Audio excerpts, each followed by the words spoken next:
Hey you, I got this in the mail today. It's a very interesting book. So, it's by Nicholas Wolterstorff. Kind of cool, but somebody left a note in there. And the note says,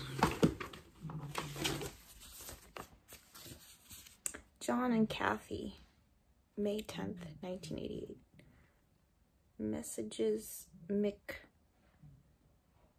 Ilhan found this book and gave a copy to Pete and Penny Rounds. It's good. I hope you'll find it useful, but it's difficult. Ray. It's interesting that there's a penguin there because penguins came from Africa. So anyways, it's kind of cool. It's called Lament For A Son. It's a simple, honest, and poignant expression of one man's grief, but it is more. By sharing the depths of his grief, not in trite phrases, but honestly, Wolterstorff helps open the floodgates for those who cannot articulate their pain. This little book is a true gift to those who grieve and those who in love reach out to comfort. Wolterstorff's words are indeed salve on our wounds. Thank God he did not remain silent. Quote by Henry J.M. Newman. Read this book with a sense of wonder, for you will visit in hushed silence in the cathedral where also dwells the suffering Savior, the arena where a thoughtful man continues to referee the inner struggle between the pain of death and the glories of the resurrection. I commend this book to all who are wounded and wonder why. V. Gilbert Beers. Wolterstorff inquires as Job inquired. He is honest and utterly resistant to the cheap answers about death. Finally, to any answers about death at all. He looks without foolish giddiness or delusion, but in faith to the day that death and this death shall be overcome.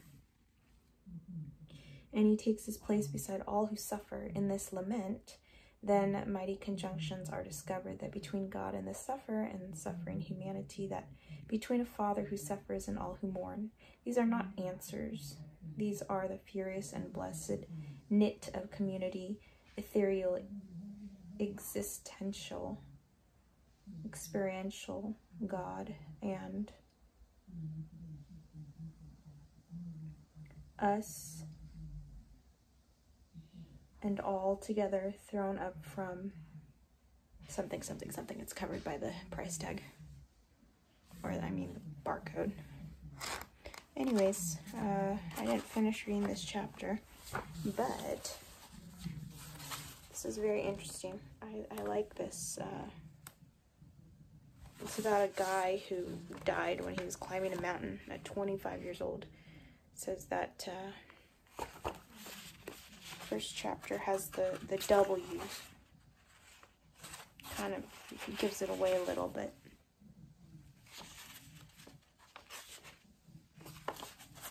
Anyways, whoever the heck is writing this, perhaps it is his dad writing this. Kind of cool. Why did he do it? Why did he climb that mountain? Why didn't he stay on flat earth? Why did he climb it alone? Why didn't he go with someone roped up safely? I know the answers. He climbed alone because in the mountains he preferred solitude to the chatter of those he did not know. Climbing with friends was what he liked the most. If friends were lacking, he preferred solitude. The guidebook gave no hint that it was safe to climb alone. But why did he climb at all? What was it about the mountains that drew him? I suspect that only those who themselves climb can really know. I can only imagine. He was lured by the exhilaration of meeting head-on the intellectual and physical challenge of climbing. Perhaps in nothing else are our mind and body so joined in being taxed, and he was gripped by the awesome sublimity of the mountains, not by some 3x5 two-dimensional beauty on which we carefully focus our attention, but a beauty all-encompassing, unavoidable, beauty pure from the hand of God, untouched by human hand. And deepest, perhaps, climbing was for him a spiritual experience. To go into the mountains was to face God, challenge sublimity, purity, spirituality, and mingled with these menace to us soft, small, fragile, unsure-footed creatures scrambling over them. The mountains are menacingly indifferent. How insipid it would be if every misstep, every slip of the hand meant no more than a 5-foot drop into the alpine meadow. And now this is interesting. There's a quote here by Job, chapter 14, verses 1 and 2. Man born of woman is of few days and full of trouble. He springs up like a flower and withers away like a fleeting shadow. He does not endure. The flower withers, the effects remain. Now this is interesting. Particularly in the first chapter.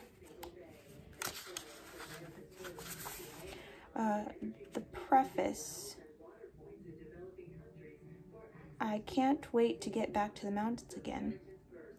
I wrote the following to honor our son and brother Eric, who died in a mountain climbing accident in Austria in his 25th year, and to voice my grief. Though it is intensely personal, I have decided now to publish it in the hope that it will be of help to some of those who find themselves with us in the company of mourners. So I'm trying to keep this under 7 minutes. I think already in the first 20 pages of this book, it's kind of interesting to think that someone in their 20s would be able to have such an impact. It says he was, like all our children, always quick and bright. He entered college as a National Merit Scholar, excellent at science and math. He spent his college summers in computer programming. Eventually, he decided to go into art history rather than science. There, he felt he touched humanity. He was a fine artist himself, an accomplished potter, knowledgeable in music, good in performance. Very interesting. I love how this father talks about how they took him for granted and didn't appreciate him while he was there. So, very interesting. Once when little, 6 years old, perhaps as he was riding in the car with me somewhere, he asked, "Dad, how do we know there's God?" He asked the question, but I don't think he ever seriously doubted. He loved to worship in the company of a genuine community. He died in the Lord. He put his stamp on things. I think of the poet Jared Manley Hopkins' notion of the inscape. A thing had inscape for Hopkins when it had some definite character. In one of his letters, Hopkins speaks of the pain he felt when a tree in the garden full of inscape was chopped down. Eric put inscape on things, the way he dressed, the way he cooked, the way he shook hands, and when he answered the phone, and I wished to die and not see the inscapes of the world destroyed anymore. When I got angry with him, it was usually over his self-centeredness. Though he spent much of one summer helping rebuild the houses of tornado victims, he was grumpy when I took him along to help build our cabin. I remember being surprised when, without being asked, he cheerfully helped carry our suitcases through the Chicago train station when he was a young teenager. In his later years, there was in him a loneliness, an inner solitude. What gave him most delight was friends, close friends to whom he could speak of what he most deeply thought and felt and believed. He always longed for those fleeting moments with friends when there is no longer any gap between them. He saw his old friends drifting off to other places and other interests, getting married. His deep longing for intimacy left him lonely. He was loyal and principled to a fault, too severe, sometimes too stern and critical, too little accepting of humanity's warts that gave him trouble in human relationships. Yet he could be gentle and loving. His landlady in Munich told how his face lit up when he learned that his brother was to be with him for the summer. Okay, he eagerly anticipated holidays with the family, telling me how this surprised his friends in graduate school.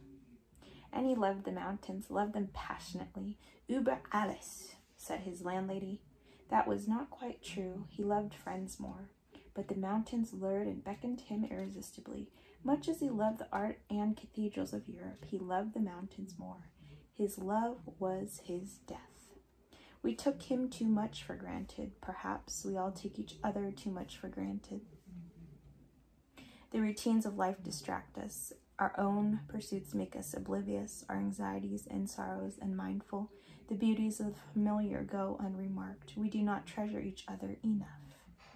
He was a gift to us for 25 years. When the gift was finally snatched away, I realized how great it was. Then I could not tell him. An outpouring of letters arrived, many expressing appreciation for Eric. They all made me weep again, each word of praise, a stab of loss. How can I be thankful in his goneness? For what he was, I find I am, but in the pain of the no more outweighs the gratitude of the once was. Will it always be so?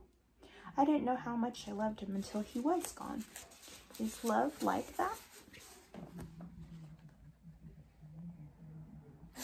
So, anyways, this is my book, and that's 7 and then 5 extra bonus minutes. And there was a picture here that I had drawn. I think I tucked it away in my little suitcase. But I'm pretty sure this is where I keep the picture of my little child that was murdered. And he came to me when I woke up one morning and I saw his face. It says, "We okay, Ma." It's 2013, 2014. He says, "Hi, Mama, I love you." And I said, "I love you too." And it is signed, "I'm with God." That is a picture of my son that would have been born, and he would be 7 years old. So, anyways, I hope you're having a great day. Like I said, just got this in the mail. Thank you, Amazon.